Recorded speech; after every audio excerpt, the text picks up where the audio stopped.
All right, we're gonna go live. All right, hey everybody, and welcome to. Let me grab my pen here. Okay, here we go. Hey everybody, and welcome to Portfolio Reviews with me. My name is Bobby Chiu, um, and we put out the word to anybody that was interested to send in their portfolios. And boy, did you ever! So we got some really great portfolios to look at today. Did I forget anything, Patricia, before we get started? No, we can get started. Excited. Okay, great. Let me actually move my camera around because I put it on my right side and I'm a right-handed artist, and you're just going to see a zoomed in thing of my hand the whole entire time. All right, here we go. So we'll take a look at the first one here.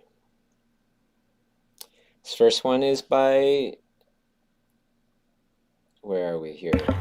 Joanna Shemore. Oh, okay. Oh, right, it's on the screen. I was looking on the side. Hi, Joanna. Are you there? Hi. Yeah, I'm Hi. here. Fantastic. So what is it that, I first start off with asking what are people's goals so that we can align the critique with the goal. So what would your artistic goal be? So mine's storytelling with illustration. I want to be able to, right now, I want to work on illustrating better stories Mm-hmm. or just be able to say something with illustration. I Wonderful. find it's one of the hardest things to learn. Yeah. All right, well, we can definitely help you here today. So, first thing, first things first, I could tell that. So that's really great that your goal aligned with exactly what I was thinking when I was looking at your stuff. Um, the second part is going to be really helpful. Okay, so if we take a look at the saturation here, okay, and you can see how far my my cursor goes to the side. Yeah, it's up. Mm-hmm. Yeah, It's all the way everything is saturated. very saturated generally, right? As things get brighter, perhaps they might get a little less saturated, but actually not that much saturated, not that much less saturated. So, it's funny because when everything is saturated, then nothing really feels saturated or everything feels saturated. So there is not as much of that kind of like uh I guess that push, that accent is gone. So Mm-hmm. I'm gonna make a layer, I'm gonna set it to saturation, and we'll do a little bit of an experimentation here. I'm gonna have zero saturation, so I'm using opacity and flow to control exactly how much less saturation I want to create. Okay, so let's see here. Now, one thing that many of the more professional artists might think is, well, everything gets more saturated in the darkness. Have you heard of this as well, Joanna? In the shadows, yeah, where is the few places where you can have, depending, right? Depending on what you want to do. But I do know that in the shadows you can give a bit more pop of color, um, Yes. to have something more. Yes, exactly. So people might be inclined to say, well, why are you desaturating the background? Um, so let's talk about that, right? So what is this background? Where's the shadow coming from? Is it coming from this light not hitting certain things and then the areas that it didn't hit create the shadow? No, because the shadow is everywhere, right? It's all throughout the scene, and this light is something separate from the main light that's affecting this environment. Does that make sense? So in Yeah, the, yeah, okay. yeah. I mean that is the only source of light, and it's at night. So Well, the moonlight, there's some sort of ambient light that's coming down, or else mm-hmm. we wouldn't see any of this other stuff. So Yeah, that's correct. Right. And so that's the light that we're talking about. So areas perhaps in light here may be less saturated than the areas of, light over here that are in the shadows. So as long as those are okay, then we can say that this is more saturated, even though this is in light, because this light, if it if it hits any of this stuff here, uh, it should feel less saturated than this stuff over here. Now, is it actually less saturated? It actually doesn't matter. And that's the big caveat that anytime anybody says, you know, um, warm light brings cool shadows, you can say it doesn't necessarily. What it does is it brings something that feels like cooler shadows. Or sorry, colors get more saturated in shadow. You can say not necessarily. What they want, what is true is that it needs to feel like it's getting more saturated in the shadows. But sometimes you actually make something feel like it's getting more saturated in the shadows by taking away saturation as well, which is kind of odd, right? For example, if the whole entire image has it's a red light, it's all over the place, it's really, really red or whatever, the shadow, you might actually want to desaturate, making it a cooler shadow, but at the same time, um, you're desaturating it, even though it's starting to feel cooler and cooler as you're desaturating it. I think I might have gone a little too complex there, but if you take a look at before, after, you can see the focus becomes on this. The story becomes about this woman and or this person and this machine. Here, I feel like everything is just a little too saturated, and we could do the same thing to pretty much uh, the other examples here as well. So Yeah, I am saturation happy. I do put saturation a lot and in the shadows as well. well, On all the pieces pretty much.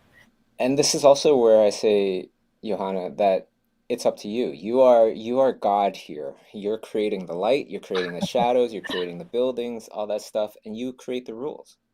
So you can also dial it down as much as you like or up as much as you like, but just to have it as a conscious thought, your saturation, to not have it everywhere. Uh, I was doing this Instagram live, and this is the last thing I'll mention before I go on to the next person here. But this is a really great thing to think about. The last time I was doing this Instagram live, and I was saying, oh, let me make a new layer. Okay, I was saying if this is the values in your painting, okay, where this is white, this area is white, this area is just black, right? And this area is mid.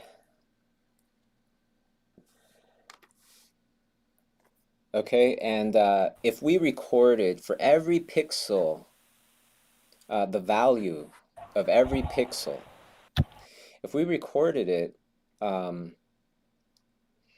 and you see something like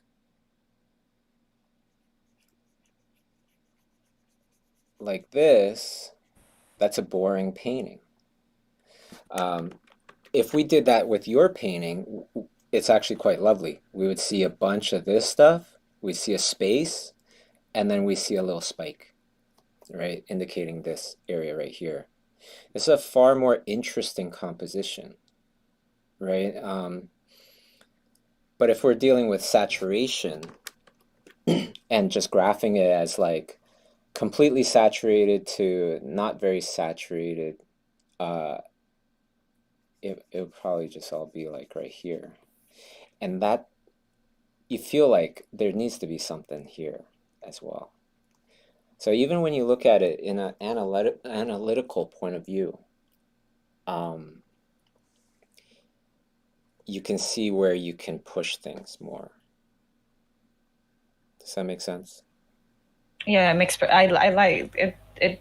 It's easier for me to understand with the spikes that you mentioned in regards to rest periods and everything being a spike, like the first example versus this one where there's some spaces where there's a breathe variety. Yes. Yes.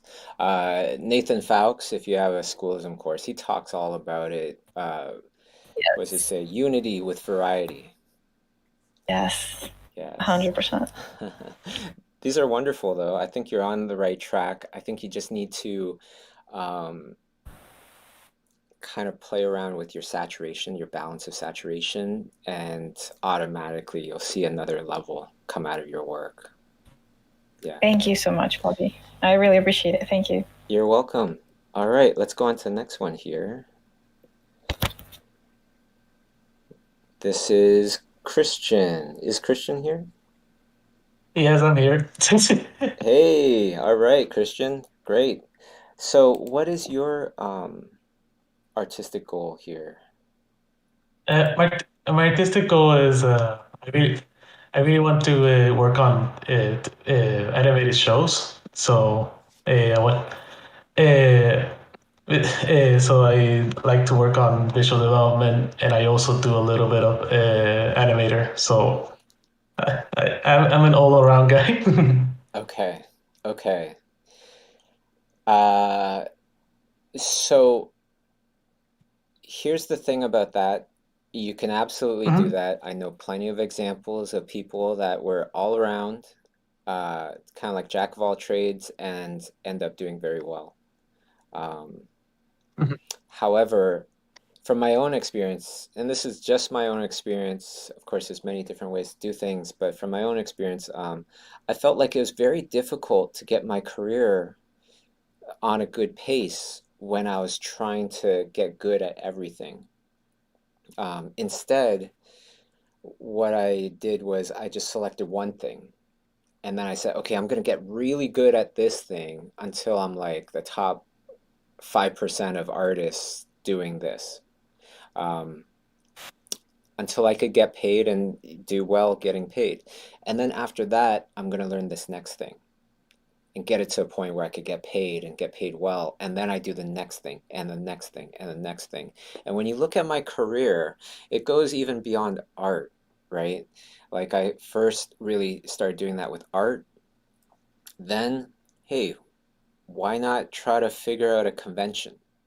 Why not try to figure out a workshop, right? And get really good at those things until it's working out for me and I'm able to do them more and more because they're making a profit. But going back to art again, right?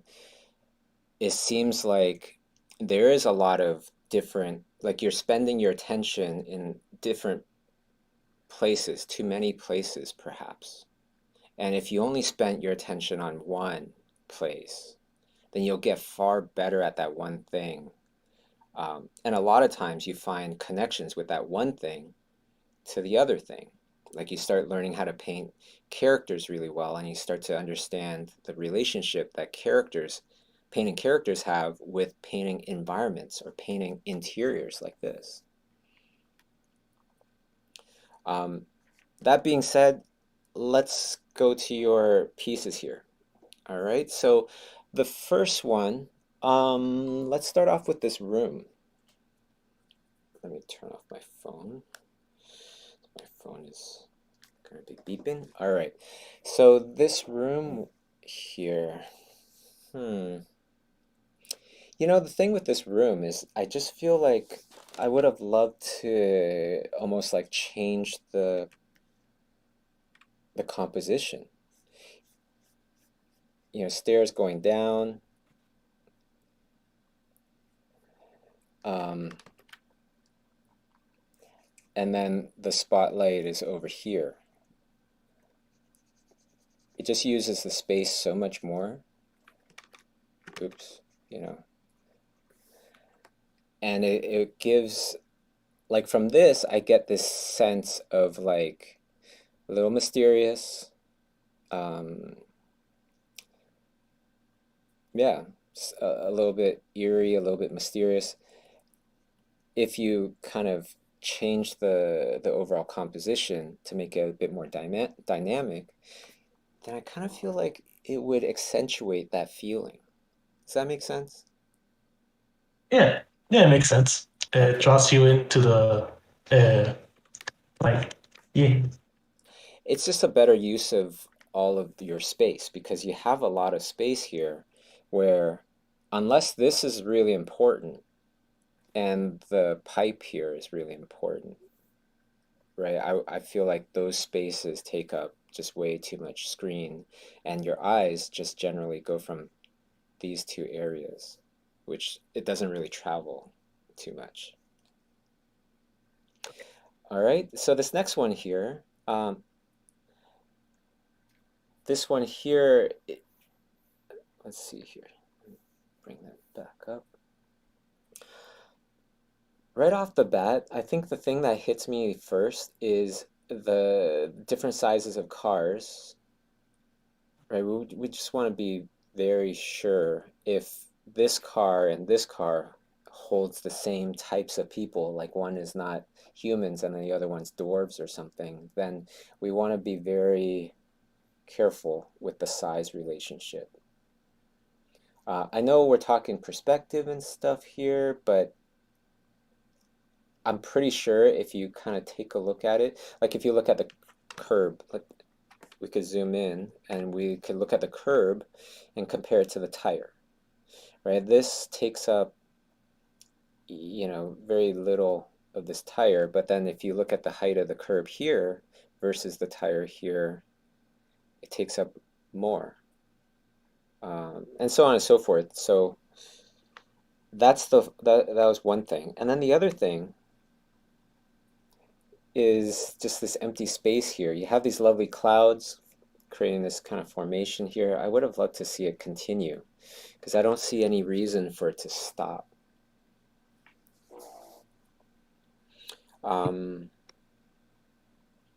Yeah, the other thing is those parking spots, right? You can have two, and that takes up the length of the store. I just feel like that's kind of small. I would figure at least 3 or 4 spots. So just be careful, because those are the things that a lot of people, professionals could be looking at, seeing if this makes sense, especially if you're a designer, because this design would go to everybody down the line, animators, layout artists, storyboard artists, and they would start to see the issues when they start to create different shots. That's it. Okay. All right, and this one here, uh, I think your characters, honestly, I think these characters are Mhm. probably your strongest suit. Okay. With these characters, though, I feel like the volume is lost. Like if you could spend some time on your painting skills, if this is the direction that you want to go, you want to do something more painterly as opposed to more flat colors, then I would want to learn about form. One thing right away is you can see that there's a little bit of light on this side of the cheek, a little bit of light on this side of the head. Those two areas are pointing in the opposite direction. So you can't really do that unless you mean to do that, like there are two light sources. But I could tell that there isn't because this neck over here, for example, doesn't get any light. Right, so we would want to think about the lighting as well as the overall volume here. And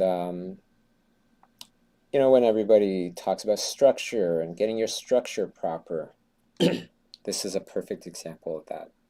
That's what I would suggest that you would work on next is if you're to go down this path, which I honestly, I kind of feel like that's what I would do if I was you, because this stuff is the furthest along compared to your other stuff. Okay. Yeah, and it'd be great if, you could get your foot in the door as an artist um, first, and then you start learning all those other skills as well. Just by that, actually, just taking out that light has really helped. But let's continue, and let's grab a lighter tone here.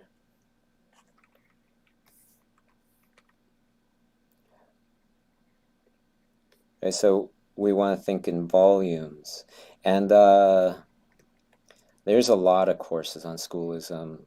For every one of these, I will talk about how to fix it, but also what courses, what things on Schoolism would also really help for those of you that are subscribed to Schoolism. And if it's okay, I just let everybody know that if you are subscribed to Schoolism, then you get access to all the courses, not just whatever one course that you pick. You get access to the whole entire library of courses, over 50 courses. All right, so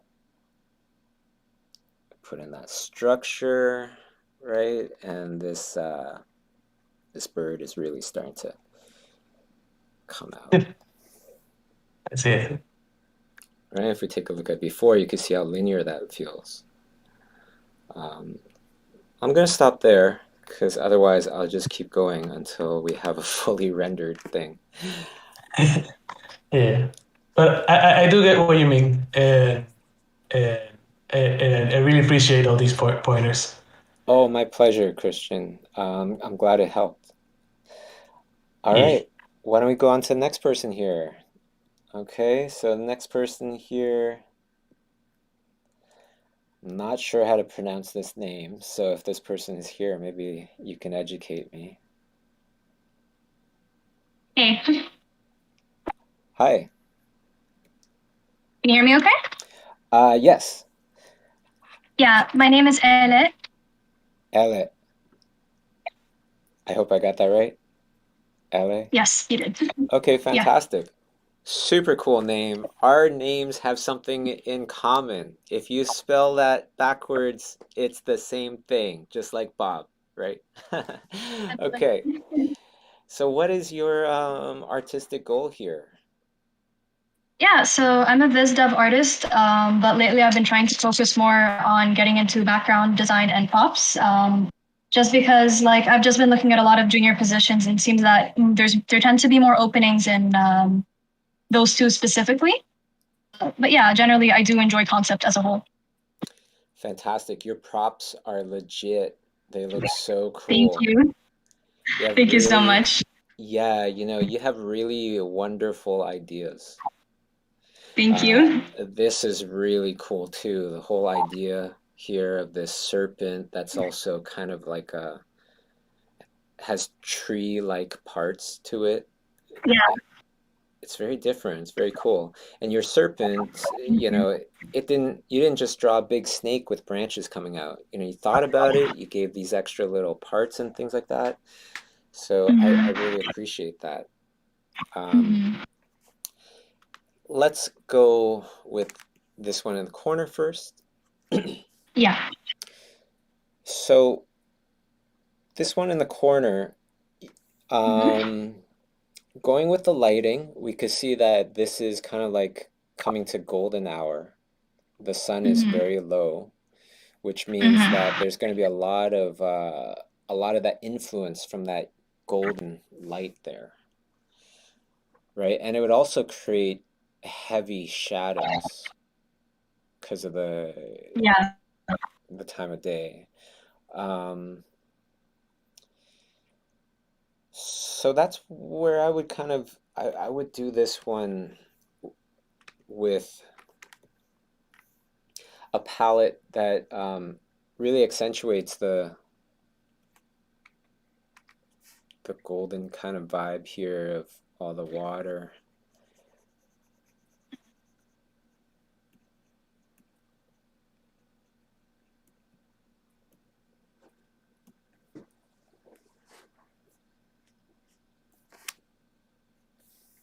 and that starts to create some unity. Now, let me get rid of a little bit of this. Feels kind of strong.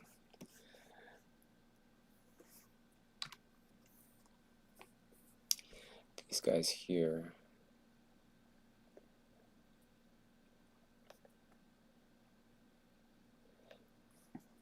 Generally, Right, I see that. What's that? Sorry. Right, I see that. Okay, cool. Yeah, I was going to say that generally, I I don't have too many pet peeves, right? But if I did, one of them would be the word rim light, because Mm, um, not to say that you do this, but in a general, like this just brings up that thought of like generally when more beginner artists think of rim light, they just start rimming everything with that light, which that's not what rim light is. Rim light is from the angle that we're looking at the thing, we can barely see that light hitting that surface. And so it creates more of a linear kind of pattern. But then there will be areas that, you know, the light will come in and hit a bit more and things like that. So yeah, this one, as I start painting this, I start thinking about these guys here. And these guys would be turned away from the light. You wouldn't even really see them too much. So then we would need to fix the exposure. yeah. Yeah, this is starting to look like that you may want to rework the whole concept, because the lighting doesn't really match how it's staged.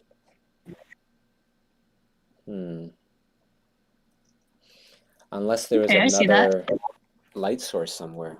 You know, a lot of times when I face these kind of issues, I try to think of what's another light source I can use, right? So for example, maybe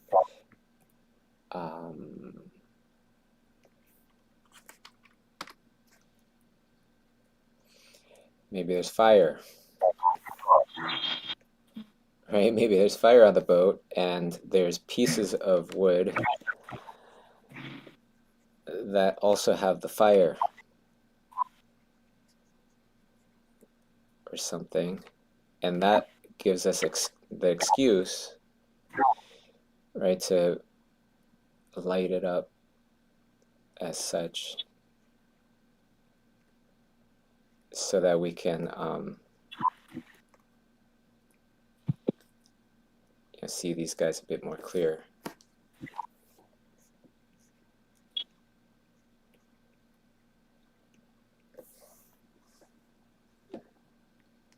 There's a few things. This is a very complex idea. Great idea, again, really cool. I would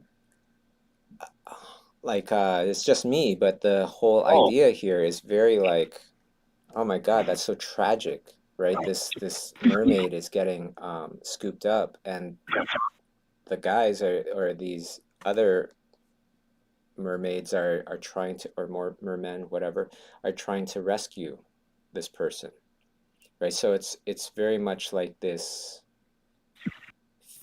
feeling where you want to sympathize with her, but actually I don't really notice her that much, right? The first things that I notice are these two people, or these four people, and maybe that's the purpose. Maybe that's what you want, and you want for people to, you know, see this next. You could think about that. Maybe at first you want to show that these guys are really violent and scary and stuff like that, and these are the innocent people, right? And then you look further and you're like, no, they're not innocent. They're the horrible ones. I don't know. That could be a fun kind of play. And then the obvious one is that we see right away. Oh, this person's getting captured by these people, and like maybe one is attending to her, so that like trying to get her up onto the boat so that more of the attention is on her. And then we see these people, these mer people trying to rescue that one person. So just some ideas. This one here is super cool. I would have loved to see more of a play with the lighting, because you have a wonderful opportunity here, and that is you're in the woods. When you're in the woods, you have control of where the light hits, where it is and where it isn't. Because there could be leaves up above that stop it from hitting certain areas, right? And it also leaves opportunity for you to put light into wherever you want, because maybe there's a clearing there. So with that in mind, like let's say like this part gets hit by light.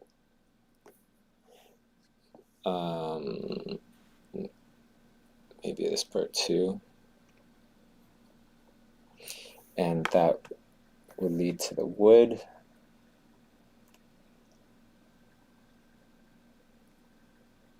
Or whatever, the antler kind of horn kind of things.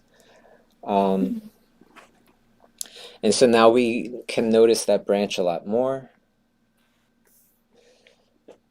And the head, I feel like the head would be kind of like an obvious part for me to bring in a bunch of light. And so the light's coming through the woods there.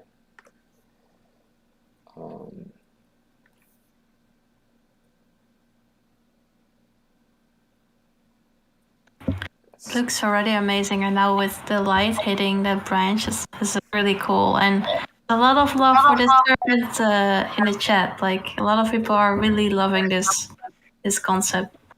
Thank you, I really appreciate it. Awesome. Yeah, I could see why. So I'm just gonna put down a couple little bits and pieces here. This is what I do when I'm not too sure. I put down whatever, I slop it down, and then I could take away some of the opacity. Yeah. Right? So yeah, this is a object with a base tone that's quite dark. And depending on the color, depending on the specularity, the shininess of the thing, the materials, a bunch of things, there's definitely situations where you don't want to get into such light tones. If you do get into such light tones, they're going to be extreme. So it might go from this thing here to, let's do an example. Might go from that. Why is this not coming out too easily? Oh, I see.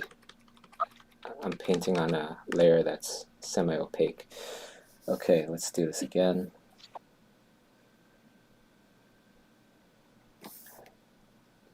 Put a bit more color into this.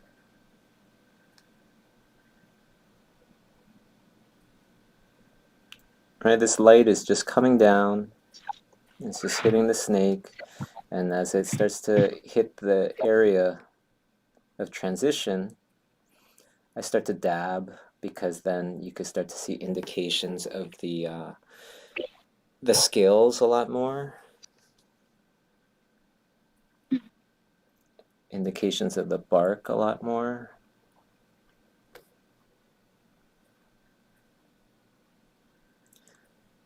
This is a really great lesson with Jonathan Hardesty.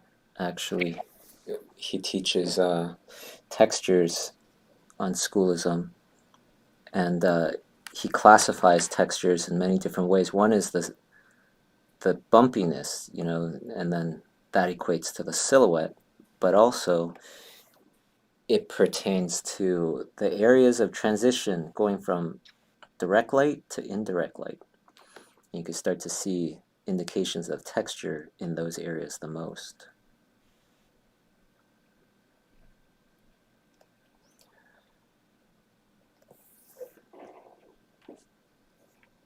Right, and then you could have it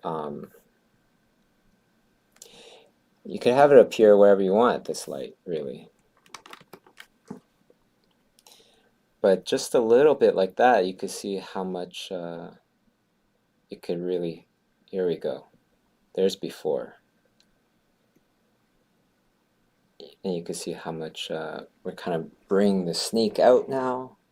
And you can just keep going further with it. It's just like this extra like little pop that it really helps unify things. Yes, and you know what painting comes to mind? Let me see, what is it called? I want to say the Hermit.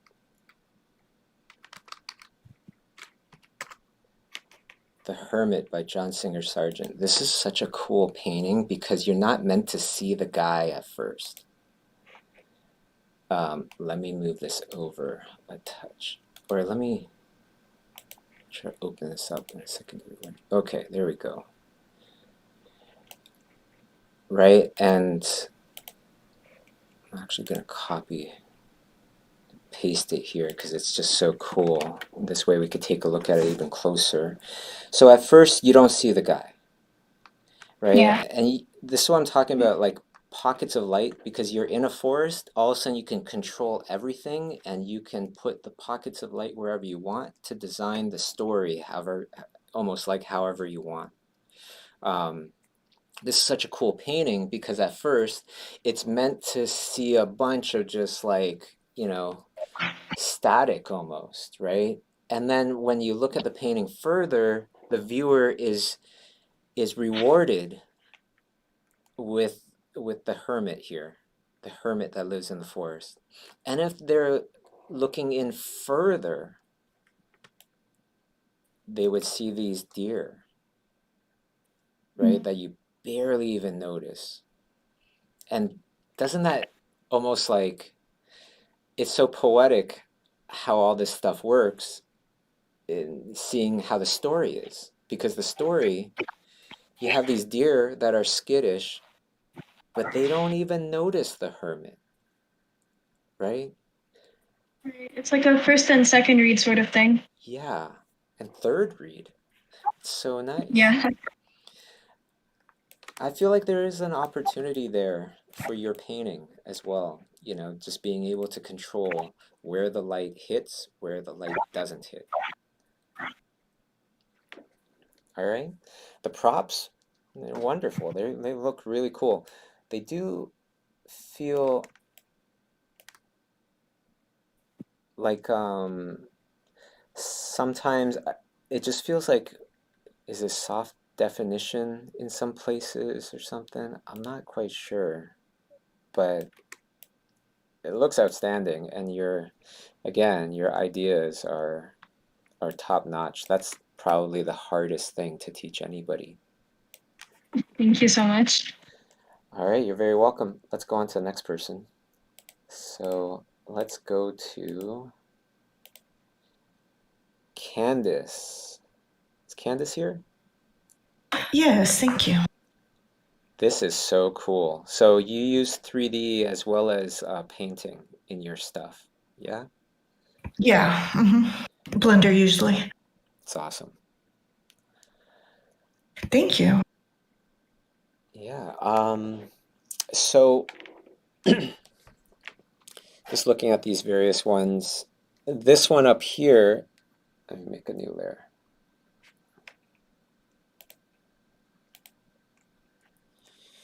This one up here looks more like it's not an orthographic view or anything, but it looks like something that is not meant for the screen, but meant for everybody else in production. You know, so that they get things right and everything lines up to everything else. Let's take a closer look here.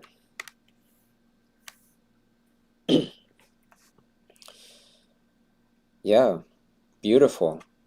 And by the way, what's your goal for your career? Yeah, I really would like to focus in concept art and environments mostly, some prompt design, but I just really like when the environment has the personality to it, even if there aren't any characters there. Yeah. Well, I was mentioning Nathan Fowkes before. Oh, something that he told me that I never forgotten is he was saying that environments are like the secondary characters in a film. I like that. Yeah. Yeah. It really sets the mood. It really helps.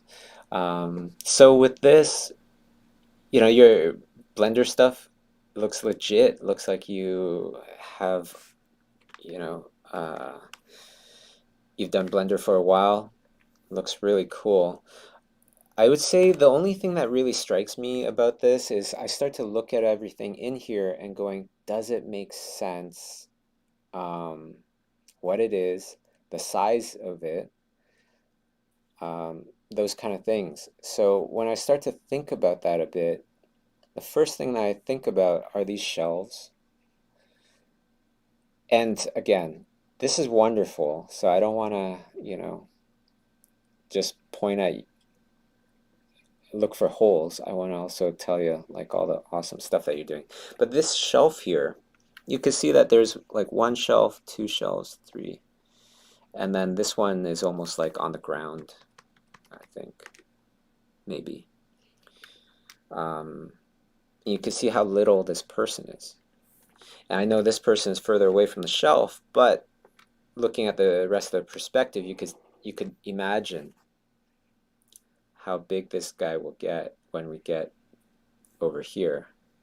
He's probably gonna stand about this tall, right? So this all of a sudden becomes a book of giant, or a shelf of giant books. These bottles get bigger. This bottle, this thing right here would be very, very, very big. And so on and so forth. And then we get to this table, and then all of a sudden everything looks a bit more, to the same proportion as that person. Okay. Yeah, I see. Subtleties is everything. And then the other thing I would think about is, where are the light opportunities over here? Is there a window here or something? When we're set designing, we're going to want to think of like creating a space that somebody can come in and put the camera in all sorts of places and create really nice scenes. So then that gets into the lighting, I would think.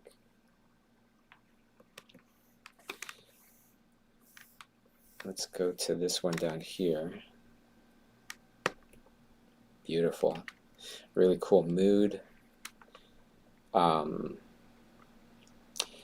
I have a lot of trouble still with my lighting, in particular, just to ask on this one. I just feel like the lighting's kind of boring. Do you have any thoughts? Yeah, so it looks like nighttime. Yeah, it was supposed to be. Yeah, so then the source of this, or the light coming from these lamps would be a lot more kind of contained within a certain area of the light, right? So let me make a new layer here. All right, maybe something like this.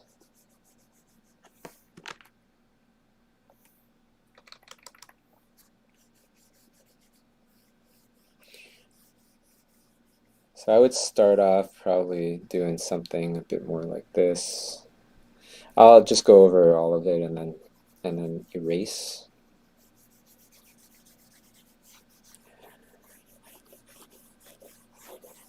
Creating those spots of light is what's going to really bring that secondary character kind of feel to this environment here.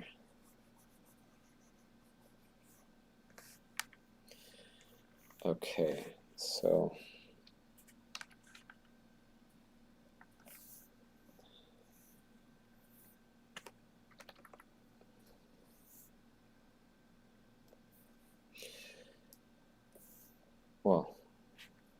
just erase these lamps. Now the lamps feel so much brighter. Okay. Yeah, that already actually makes them stand out again.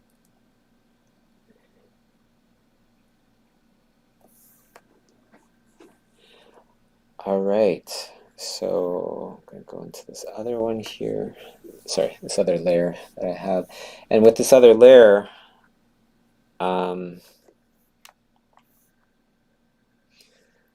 just thinking for a second. All right, we're gonna have,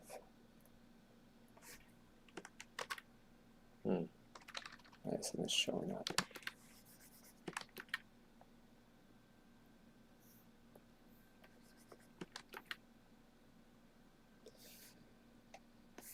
Let me try refreshing this page here.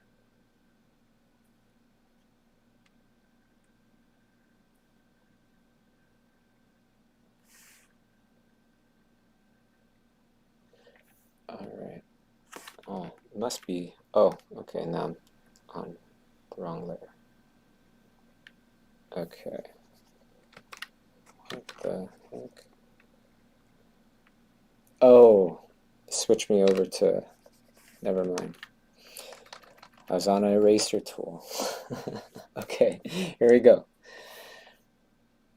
So this lamp, well, the lamp is going to definitely create a lot of light onto the other parts of the lamp. So that's for sure. And then you're going to start to see the light there, I assume. And, that looks weird.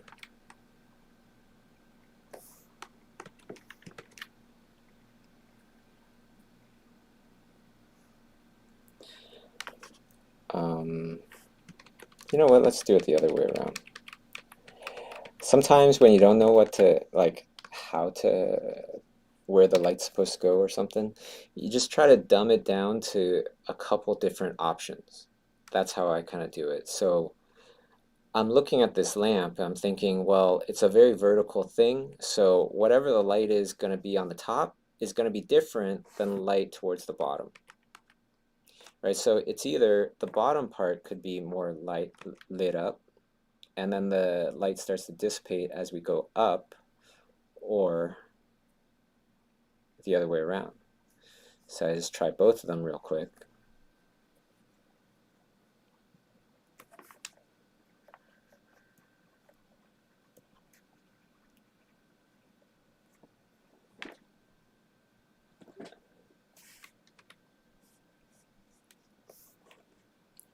And that's how I kind of would figure it out. Kind of feel like I'm leaning towards something like this, where the light is more prominent towards the bottom.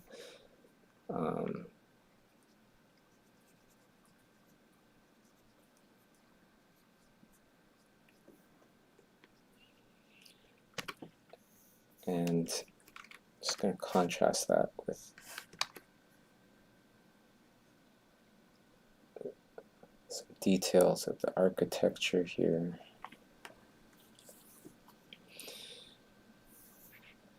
Same thing with here, I just need some details. This one over here is really nice because you can light up areas.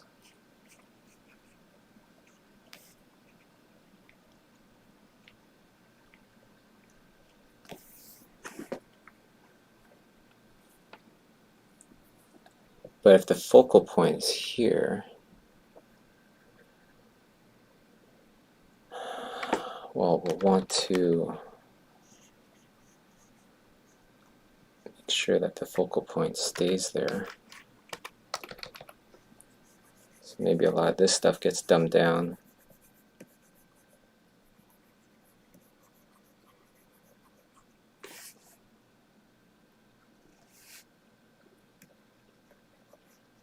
I almost feel like I can see kind of like a puddle here. I almost feel like I'm going, okay, well, these lights, they're not bright enough to come all the way down. really, to a point where we can notice them. We want to keep the focal point here, so maybe I actually take away this light as well. Now it's more focused there. And what else could I do? I could light up the ground a whole bunch. And I could create a nice stark contrast because we have this shadowy figure creating a shadow.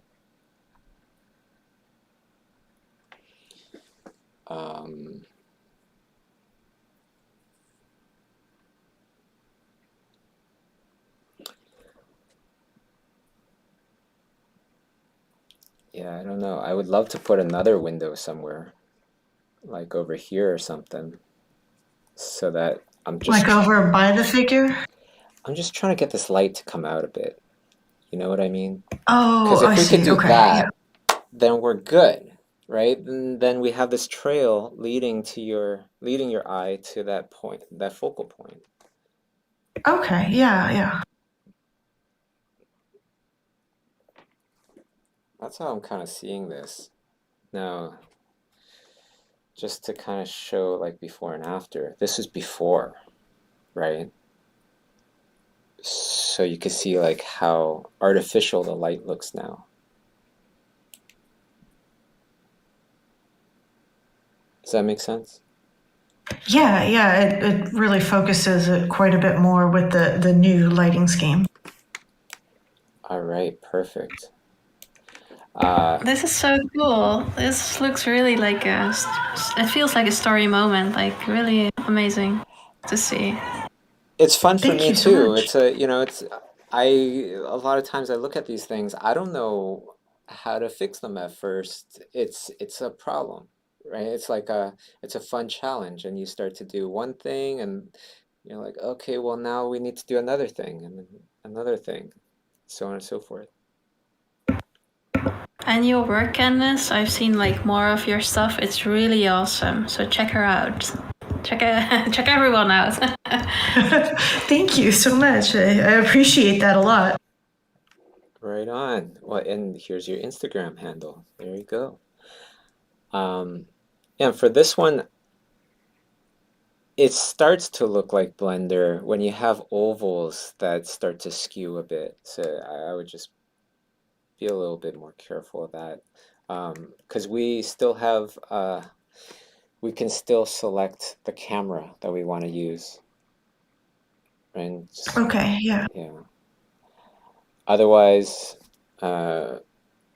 story-wise, this one is also, it's interesting the choices that are made here, right? Because story-wise, we have this giant porch and then this person overlooking this wonderful scenery.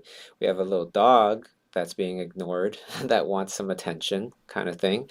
And then we have a coffee cup or teacup here that's hot, and it's kind of odd. It's just a little odd thinking, okay, well, she left the teacup there. The dog left his dish there. If the dog's dish was right in front of it, then it's like, well, it wants to eat. That's why it's looking at the owner. And if the cup was in her hand, as she's like, looking over this wonderful scenery, then that starts to make more sense to me. Okay, yeah, I see that. Yeah, but then also this area here would be wasted. I would have probably rather put the character right here. Oh. But either way, another wonderful one. So I feel like I've been on this one for quite a while, so I'll keep moving on. Okay, Candice? Well, thank you very much for the feedback. I appreciate it.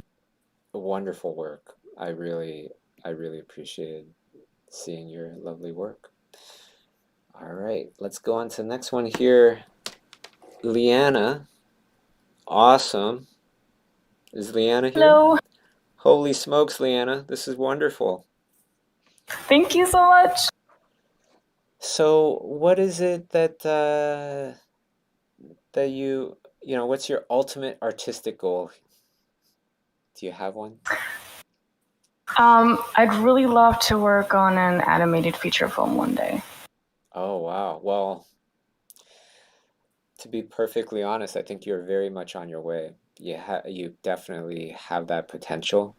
Um, the things that I would do to jump another level a lot closer to like feature animation, the biggest one is material indication. You know, like how are you painting leather differently than cloth, or the flesh differently than the boots, things like that. Um, that's where I see the most opportunity here. Like, for example, if we, this is wonderful, such a nice, interesting lighting and color palette. When we look at this one, for example, it's like, what are these things made out of? Right? And it's not like we have to be super technical and do all of it, but just to show some of it so that um, so that we know what the other stuff is made out of, if you want to keep it rough. Um, this area here, I'm not sure what that is. I feel like that's a hole in the wall. It's supposed to be. Oh, okay. You know, say like some of the plants came through, maybe that would help a little bit. But like this stuff here, I would have just loved to know a bit more about it. Like, what is this material? How come this material, how come this material here looks different than this material? Right, there's kind of like a sharp edge there. So those kind of things I would just want to explain. Mm-hmm. And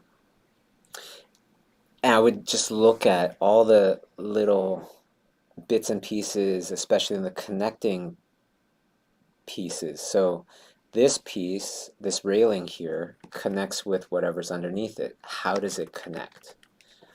Is there just maybe one more little kind of rivet here or something before it becomes totally flat, kind of thing? A little bit more believability in the structures themselves. Yes, and really something that Jason Seiler told me probably over 10 years ago that I remember to this day, and that is he said believability comes in subtleties, in the subtleties of things. Case in point, you know, like, have you ever seen any of those threads where it's like some professional artist rendered the heck out of their children's drawing or whatever? Mm-hmm. Right? And that looks believable because of the subtleties. All the subtleties they got right, so then it becomes believable. Even though the shapes are extremely abstract. With this, same kind of thing. We would just want to think about the subtleties. Like the stairs, how do these stairs work with this railing? How thick is this railing? How does that railing kind of connect with the other stuff?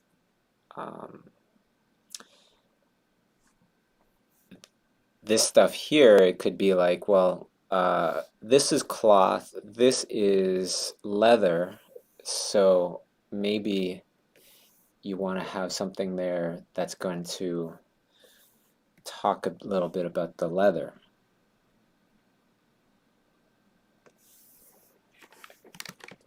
That looks horrible. So let me just figure this out here. Maybe I want to put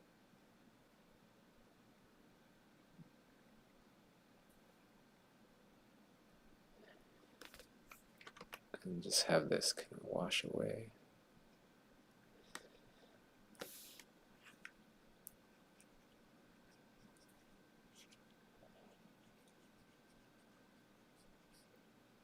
A lot of times when you put highlights on, they look like crap when you only put one, and they only really comes out and it starts to look okay once you put the others, because highlights, they have a direct relationship with each other.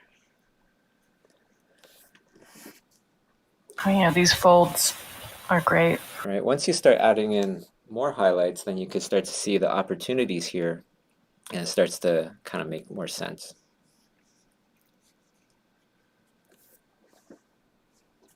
Maybe not all that.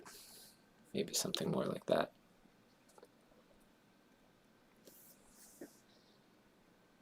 Right, and then these the ball kind of things here, perhaps. Oops.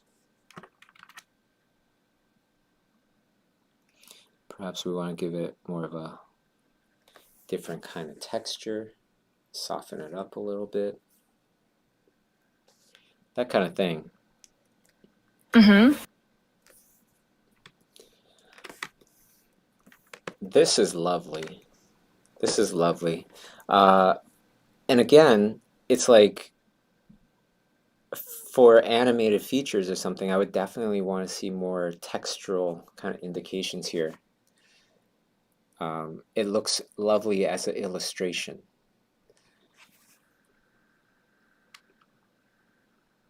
You're totally on your way, Leanna. It's just if you put some conscious thought into what I've been telling you, then all of a sudden you're going to be showing so much more information in your various pieces. Mm-hmm. Yeah, it's super helpful. Those are like great improvements. Fantastic, fantastic.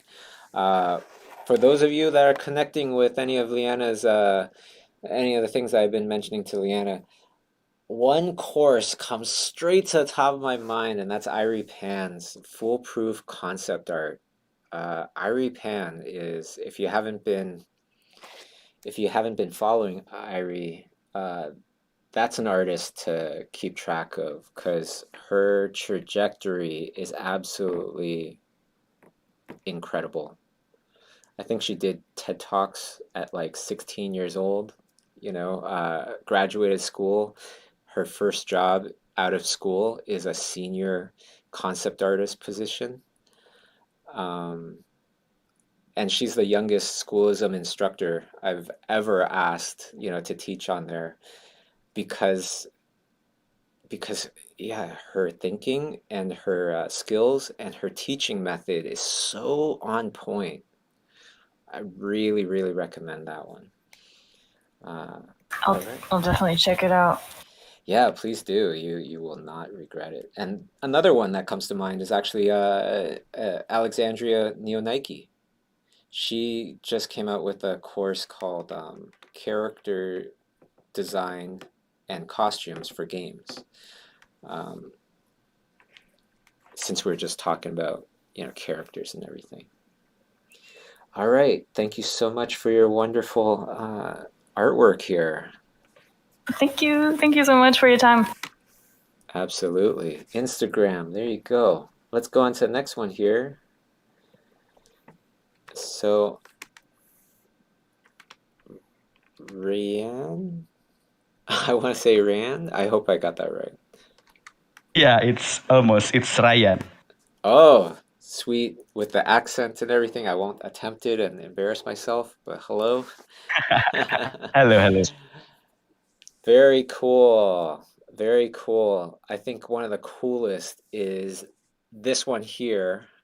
It's so cool because of the angle, because of the story, all sorts of things. Really, really nice. What's your goal artistically? I really want to be a visual development artist or perhaps a background painter. Well, I think a lot of people are going to have to learn how to pronounce your name because you're going places here. This is really great. This is really, really Thank you great. so much. Yeah, thank you. There, and by the way, I'm almost like saying this in kind of like a general sense of all these portfolios have been really, really great. Uh, let's go to your strongest piece here. I love this piece. It is so cool looking. So what I'm going to do with this is I want to mess with the exposure here. You have these little guys. Are they glowing at all? They look like they're almost glowing. They were in my thought that they were just like half transparent, but I don't really know how to paint them, so I just make them white blob like that. Oh, what are they again? Sorry. Some kind of like a ghost, Oh, just okay, like a okay. little creature. Awesome. Very cool. Okay, so first thing I want to do is change the exposure. You have this wonderful bit of light happening there outside that window. It's really awesome. I want to find excuses to accentuate that.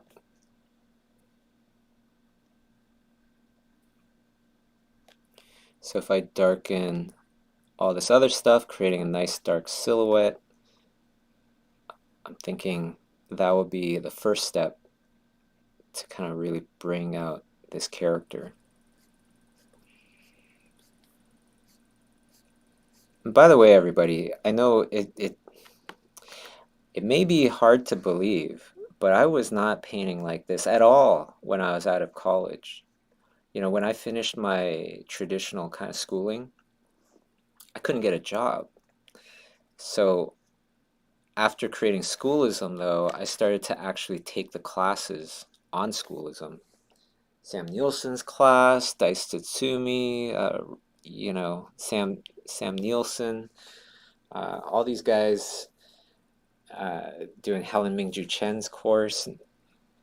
That's what has gotten me to where I am today. You know, like, look at that, right? We start to create a silhouette here.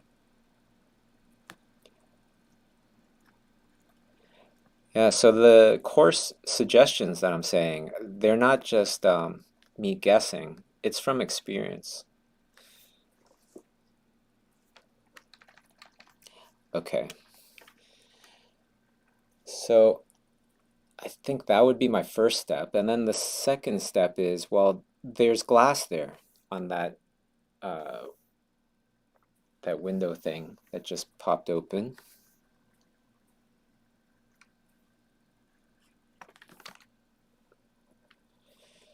Right, so that window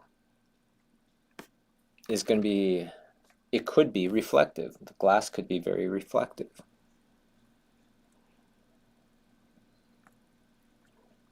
I could do this.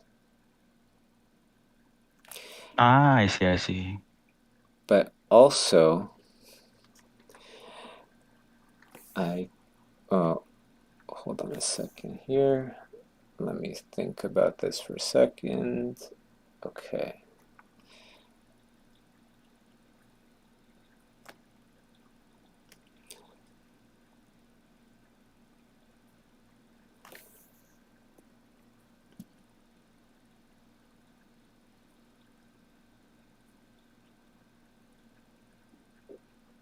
And that's coming from the inside of her building or whatever, and it's reflecting, and then maybe you get something like this, right? The reflection, creating more contrast, creating more, you know, a stronger kind of story or whatever. This part here, I'd probably get rid of that. And if we do, I think maybe I could just kind of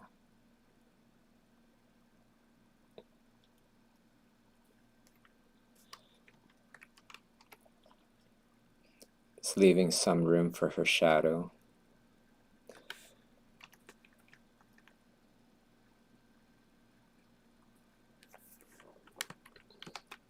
Maybe not. Maybe I'll erase a bunch of that.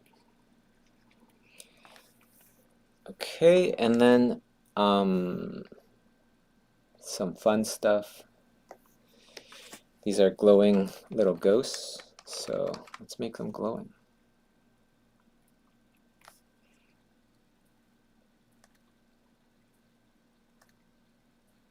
Now that we've darkened the rest of the roof, you definitely notice these guys more. And then you could do some wiggly. Let me zoom in here so everybody can see a little easier. Honestly, a lot of times it's easier for me when I paint from further away. Then I could kind of observe what I'm doing as a whole, as opposed to zooming into parts and getting too fixated on parts.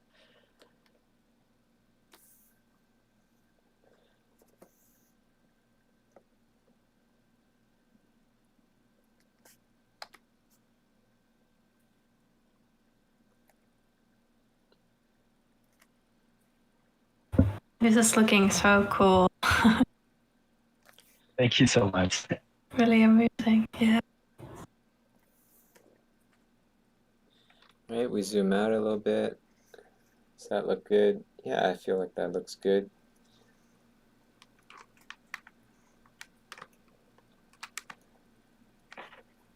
Now, see before. Oh yeah. Right, and then after.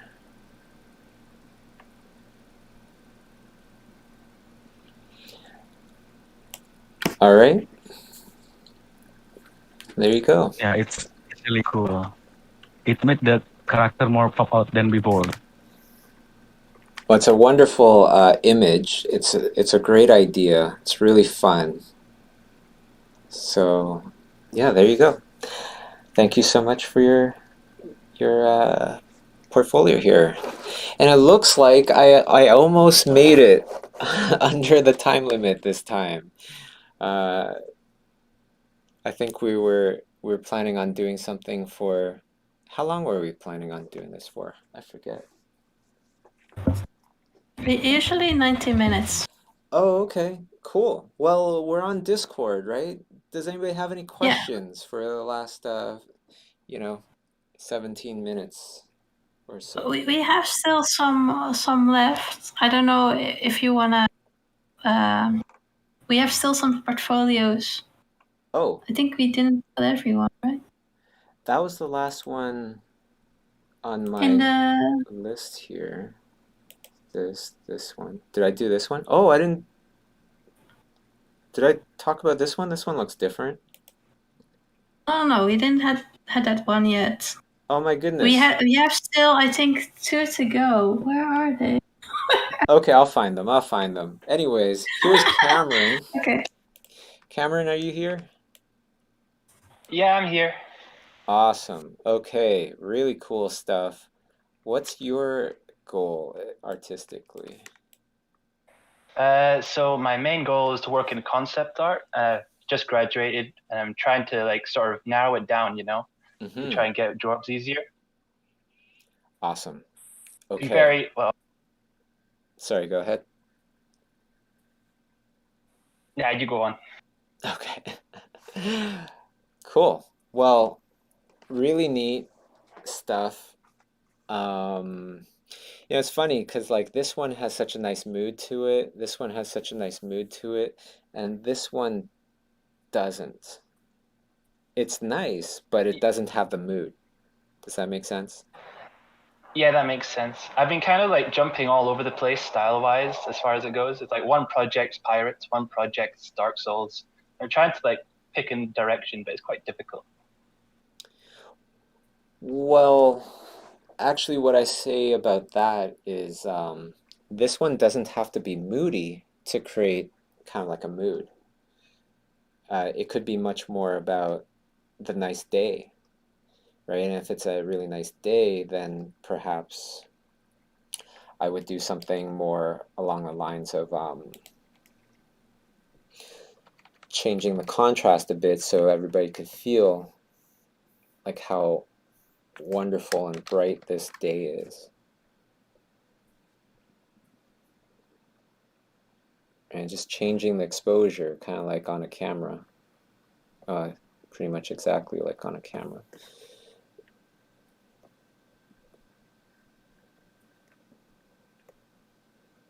I think for that one, that was my first proper attempt at painting over a Blender model. I kind of might have been held back a bit by that because I was trying to keep all the, what's the word? Like all the lighting from the render, and it might have made everything look a bit more flat. Oh, okay. All right, well, for this anyways, I would have increased the exposure so that the bright areas get a bit brighter, right? And the idea that I was thinking would be all this area is bright, and then we have some area that goes into shadow, perhaps. Maybe at this point it goes into shadow.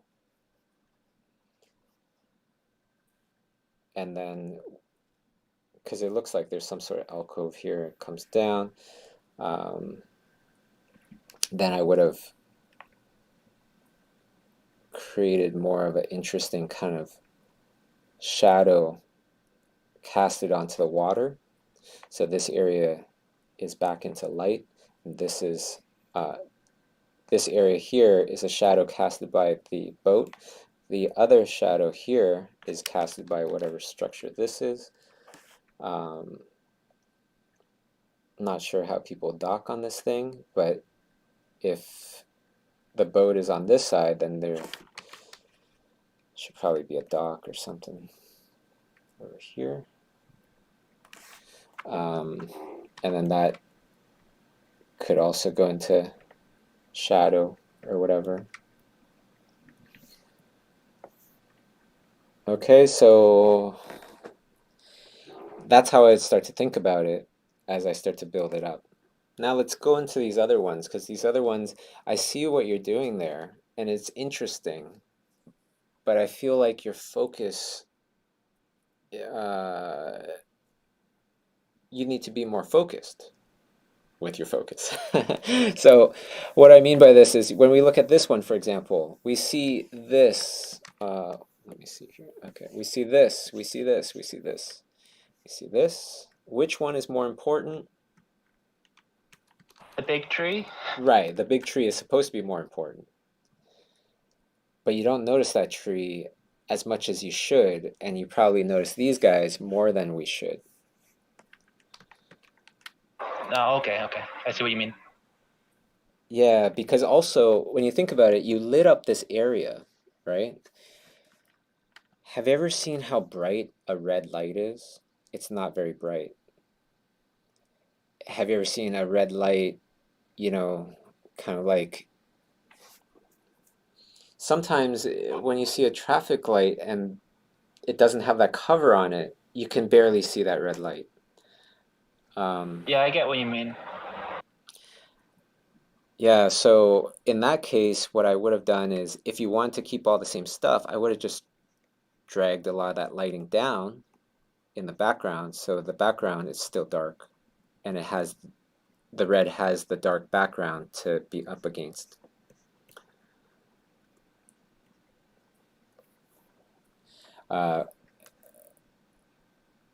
Maybe there's some God rays. I see some God rays up here, right? So maybe the God rays should have been like this, except not as much, and just sensitive with it.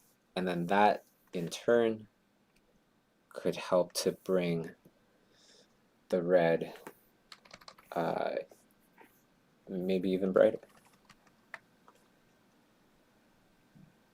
Yeah, I can see that. That's pretty. I really think I should have made the background darker. I think I must have got stuck on that idea of the whole candlelit floor with the yellow light a bit too hard. Well, you could have. You know, you could go either way. It's like that's part of the whole decision making as a concept artist. Then we look at all this other stuff, right? Because this isn't really working with the other stuff here. Perhaps this stuff, I would just have it, all this light a lot less intense.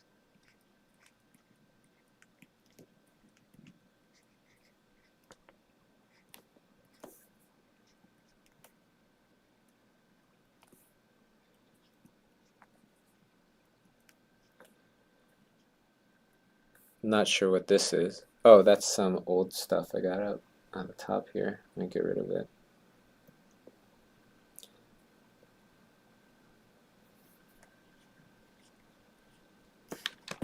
By the way, Bobby, just letting you know, after Cameron, we have layer 7 and 8. So that's Oh, Soren, okay. Kim, and Valerie. So just letting you know. Okay, so I'm not ahead.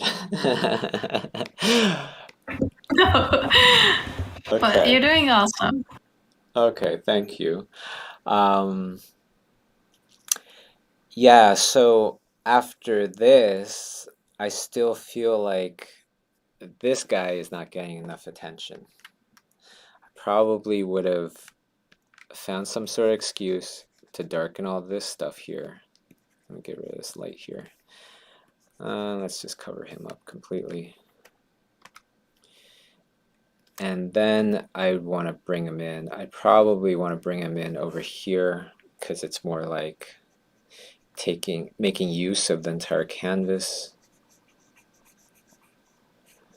Probably would have maybe had his torch in the other hand here.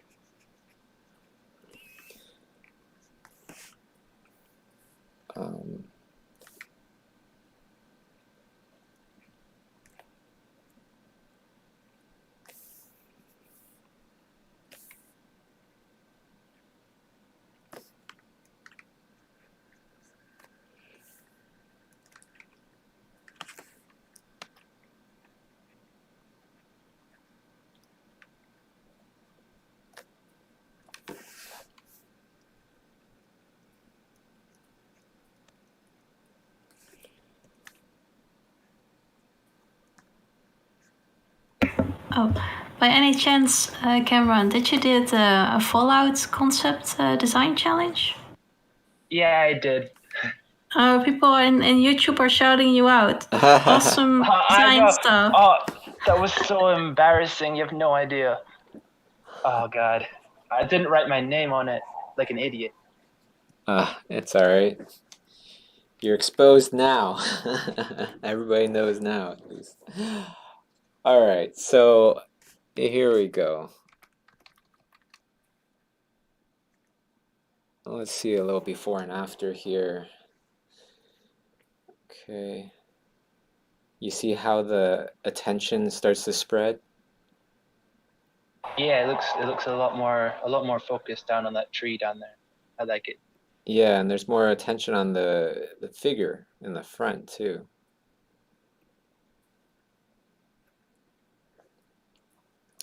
All right, wonderful job, Cameron, and congrats on the contest or the challenge that you did. Thank you very much.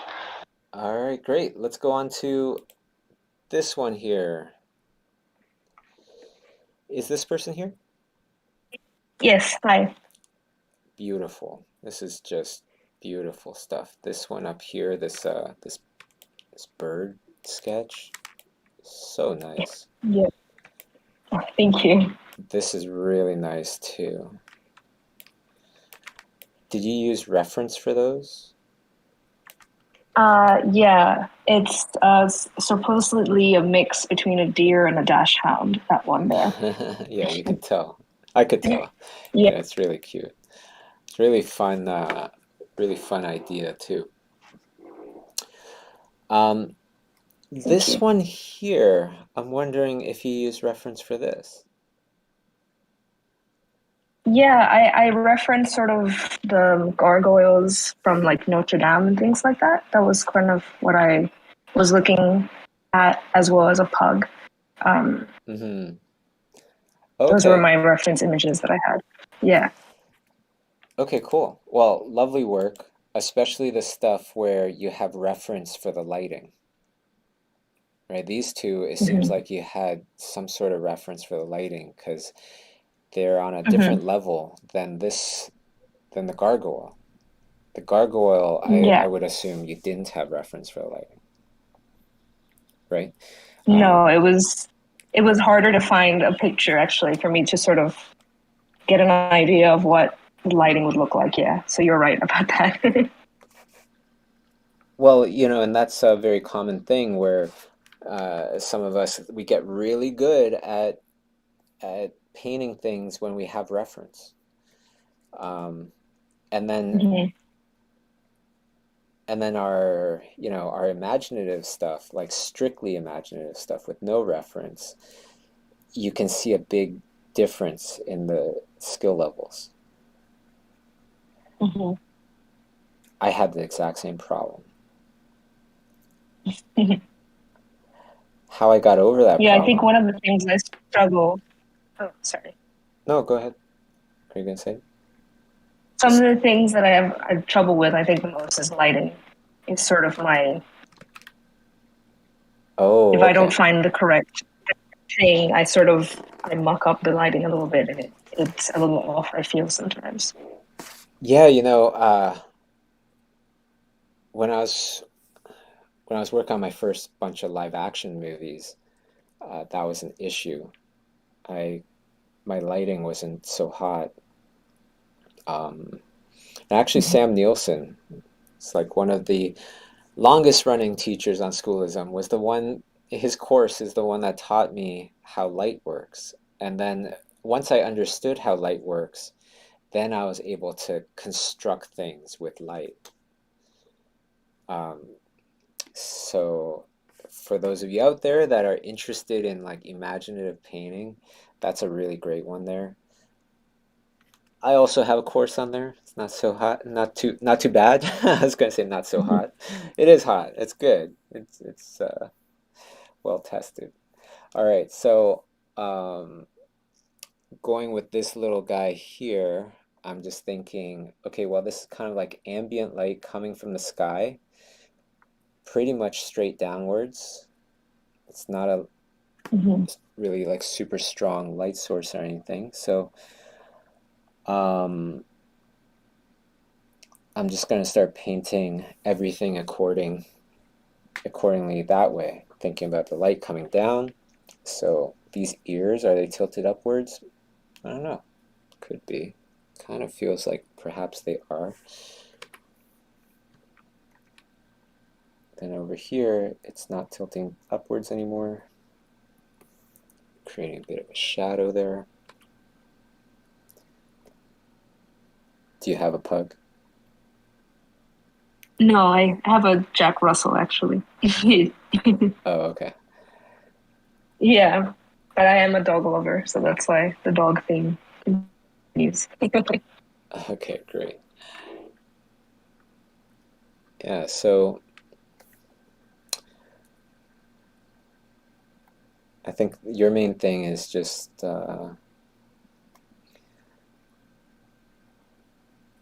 structure, imaginative painting. Because when you have a little bit of reference, right? These are not like just copy from the reference. You had to use a lot of imagination, a lot of creativity. But when you do have a little bit of reference, you're able to take it quite far. But to get to that next level, you're going to have to be able to get away from your reference a bit more.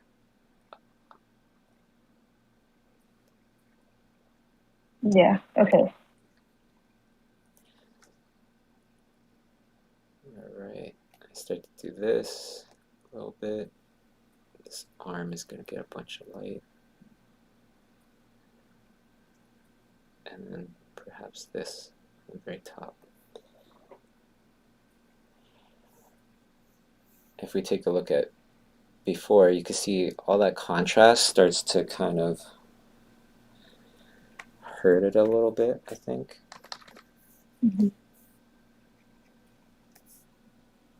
And at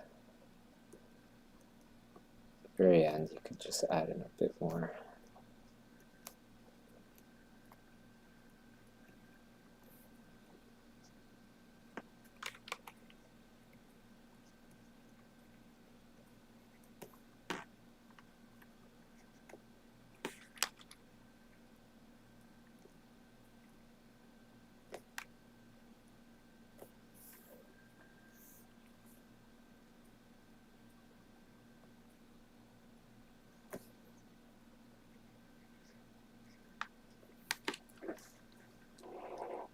Yeah, I like that. I think that's on the right track.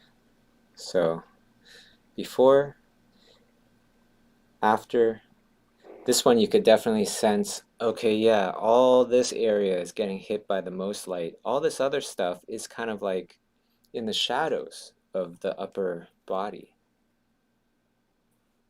Does that make sense? Yeah, that makes sense to me completely. Okay, wonderful. Really lovely stuff with this, the bird one and the dog deer. It's wonderful. All right, I'm going to go on to the next Thank one, but you. thank you so much for submitting your portfolio. Thank you. You're welcome. All right, Sorum Kim? Oh my god, hello. Hello. Wonderful. And what is it that you would like to do in your career, your ultimate goal? My goal is to be a visual development artist in featured animation industry. Fantastic. Thank you. So let's make a new layer here. Oh, by the way, Patricia could vouch for this one.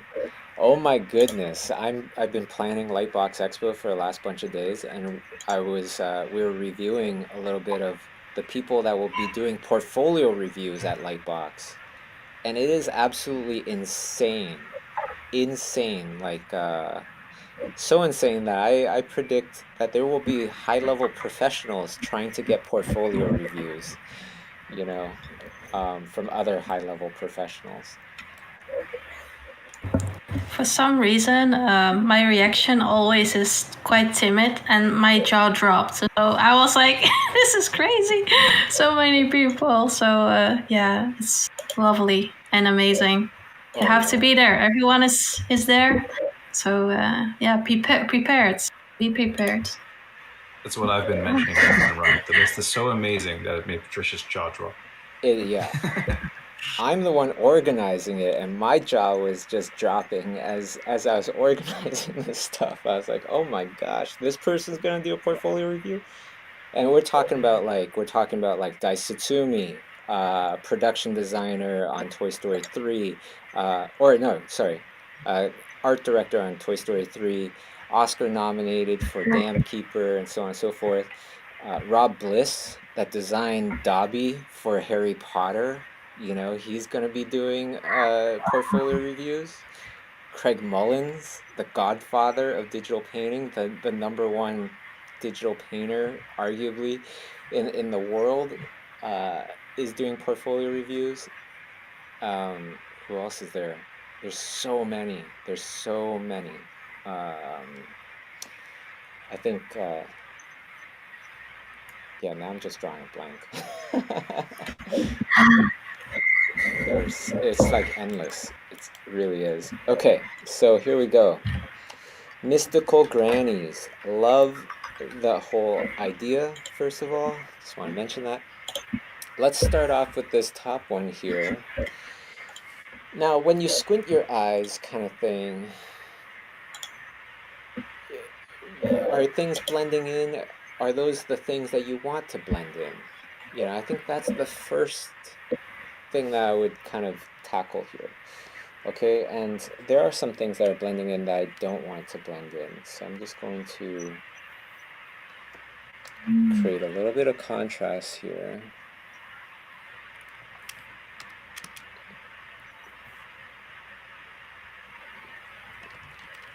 Okay, let me do this again.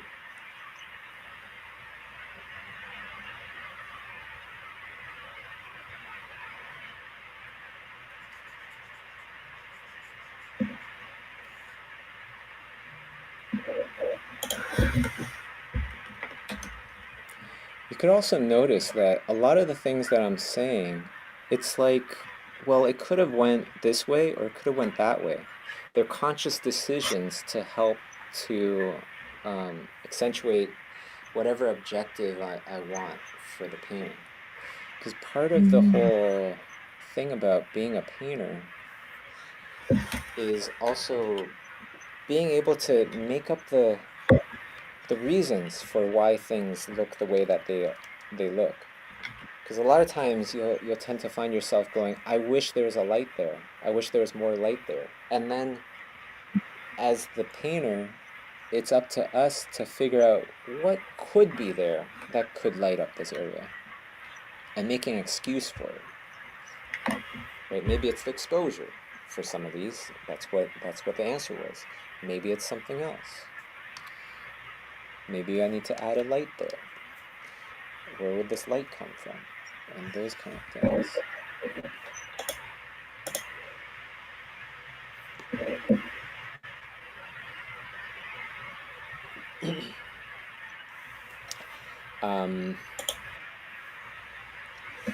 I kind of want to glaze over this thing and rework the whole entire thing. There's before, there's after. We're starting to create some interest here. Let me add a little bit more interest back in here.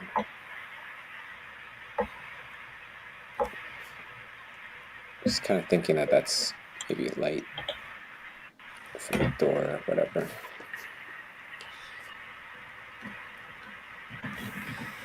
Okay, here's a good, not a trick, but this is something that will help so many of you. A lot of times we paint something and we're like, yeah, we kind of painted all over, but it still doesn't feel done to us.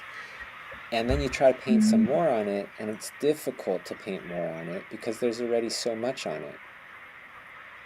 So in those kind of instances, what I do is I would push all the contrast back. And that allows me to paint in some subtle little new things and have it still be noticeable. Because if there's too much contrast already, and you know, a lot of these things I go over in my own digital painting class on Schoolism. But yeah, if there's a lot of contrast already, it can be very difficult to paint new things on there and have them stand out.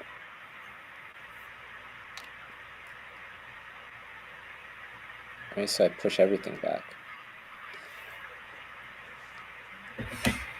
Maybe I'll push it back even more, actually. Because you have such a wonderful opportunity here. You have this glowing, interesting, mystical kind of icon over here.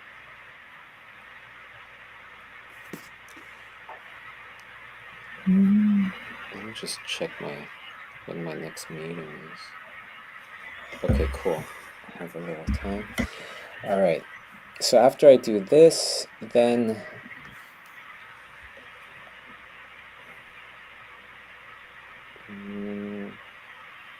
yeah,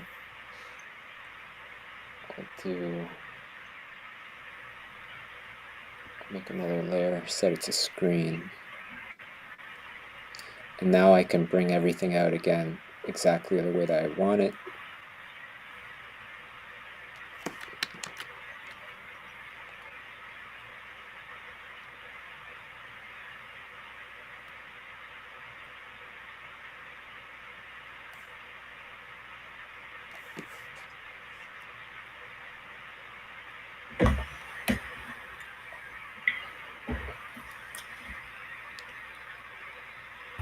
Bobby, is it okay if I quickly mention something? Of course.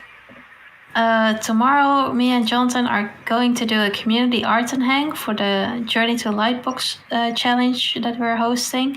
And of course, if you are maybe planning to go to Lightbox, it's a wonderful time to connect with fellow artists that are going and just chat about like our experiences or what exciting things we're gonna do. And we're gonna be working on the contest as well. So if you want to join us tomorrow, 12 p.m. September 8th, we will 12 p.m. ET. We'll see you there.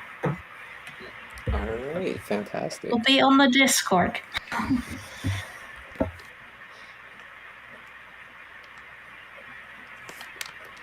Yeah, and that's discord.gg/lightboxexpo.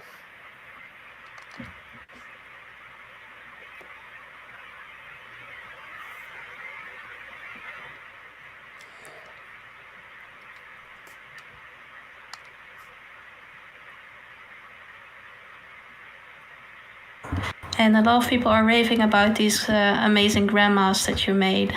They're really cool. Thank you. The idea, it's the hardest thing, to have a good idea. Art skills is actually not that difficult if you're just getting the right information and putting in the time and effort. It's actually not that difficult. All right, so this is starting to come together.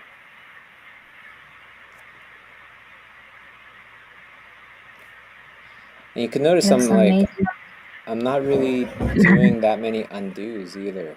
You know, it's just kind of painting one thing after the other. But that's because it's just the thinking involved, you know. Once your thinking becomes a lot more simplified and you're able to simplify complex subjects in simplified ways, then all of a sudden you could paint way more stuff.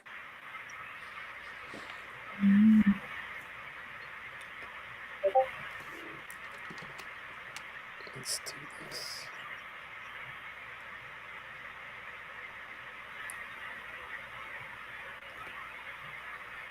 Or whatever, a little reflection, and then Oh, that's a good idea. greedy grandma wants power. Wants more power. I don't know.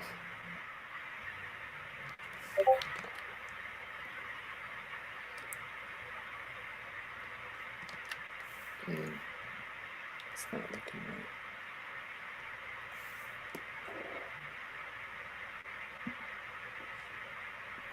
right. Okay, so let's take a look here. Right?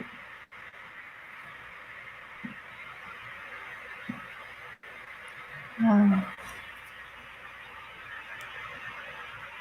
And that's it. Or there's a better way. Yeah, that we can really start to see. You can see here the attention is spread all around. And let me zoom in a bit more.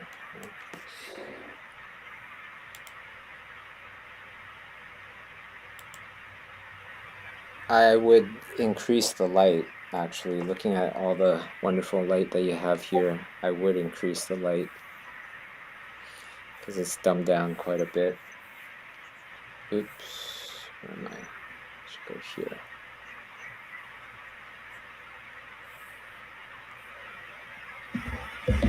And I would just increase this more. But let's move on. Let's move on. This is a really nice one. Thank you so much. Oh, thank you. You're welcome. Is that it? I think that's it. That's it. Yeah, that was the last one. Wow. Round of applause for all the wonderful and very brave artists to show their stuff. Hey, it's awesome. You guys are doing great. All right, so anything left to share, Patricia? Anything else you want to mention? No, not really. Hopefully I see some of you guys tomorrow. Tomorrow was just like a simple hang, not like live stream or anything, just with our Discord people. And thank you, Bobby, for doing these amazing reviews. I think everyone really loved it. And yeah, hopefully once more into the future, we will be back on a later note. But yeah, this was awesome. Thank you. Sounds great. Hope to see everybody at Lightbox. Get a Schoolism subscription. I'm telling you, as long as You know, it's funny. Before I go, I was talking with somebody from Europe, and they were talking about um, American schools and generally how much they cost and everything. And then they go, $50,000 for 1 year for some of the most expensive schools. That's so much. You can take like 10 years of school in the country that they were in Europe. And I was like, yeah, you know what? You can take over 100 years of schoolism courses with that much money. You could pass it on to generations after you, and they would still be learning, because schoolism is that affordable. It's like $30 a month, or you could get like a year for $300, I believe, a little bit less than $300. And the only thing that we need to do to have the same level of education and the same outcome is schedule it in. That's the only thing. That's why it's cheap, right? That's why it's affordable, because you don't have a brick and mortar place that you have to go to every day and things like that. But if you're okay with that, and if you could just have a little bit of discipline and go from this time to this time, hey, I'm in class, then you would be able to get through all of the courses just like how I have. So again, highly recommend Schoolism subscriptions, and you get access to free weekly webinars, live weekly webinars. We've had people like Nathan Fowkes come on, Pernille Oram, all sorts. So there you go. Thank you, everybody. Thank you for the mods. Thank you to everybody joining on YouTube and Discord, and we'll see you next time. This link will be in Discord. It's going to be an unlisted stream. Okay, so you could go to Lightbox Expo Discord to watch the recording. All right, take care. Have a great rest of your day. Bye, Bobby. All right, awesome. I just got off of YouTube.